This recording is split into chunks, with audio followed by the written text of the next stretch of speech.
John Lennon is one of the most celebrated and loved musicians of the 20th century.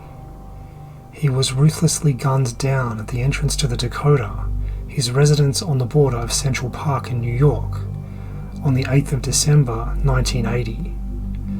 The killer, Mark Chapman, had formed an obsession with the idea of murdering John Lennon and had travelled months earlier from his home in Hawaii to New York with the intention of ambushing the famous singer. There are a number of peculiar aspects to the story of John Lennon's murder that resist a simple explanation. One of which is the killer's fascination with the novel Catcher in the Rye by J.D. Salinger.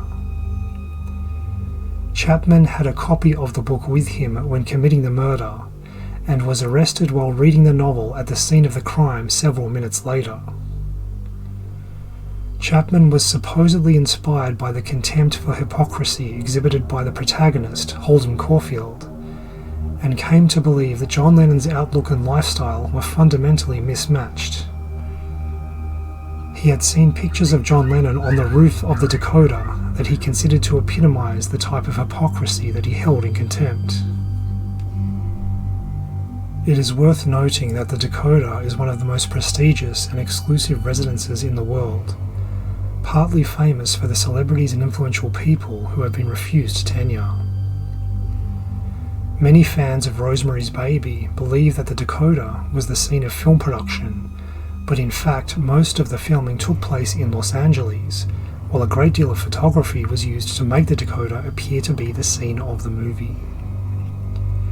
Hours before his murder, John Lennon had signed an autograph for Mark Chapman at the entrance to the building, oblivious to the danger that Chapman posed.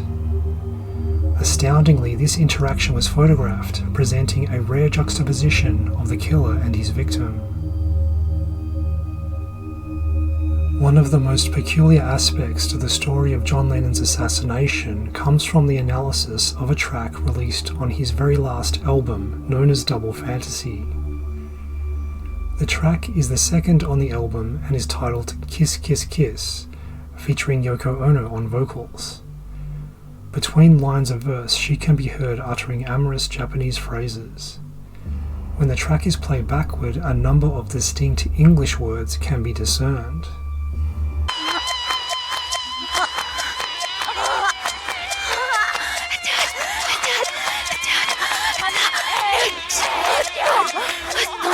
Initially, the word attack appears to be repeated several times.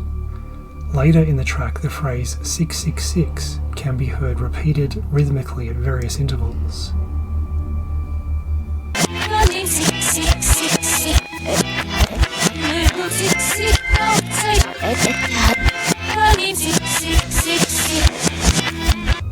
At the end of the track played backward, corresponding to the beginning when played forward, is a strikingly coherent phrase. The phrase, "We shot John Lennon," can be discerned. This is the phrase slowed down.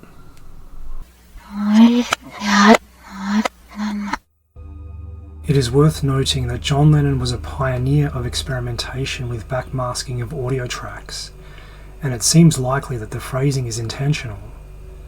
It is also worth noting that the song is featured on an album that was released just weeks before the murder. It so happens that Mark Chapman had bought a copy of this very album and had requested John Lennon to autograph his copy just hours before the murder.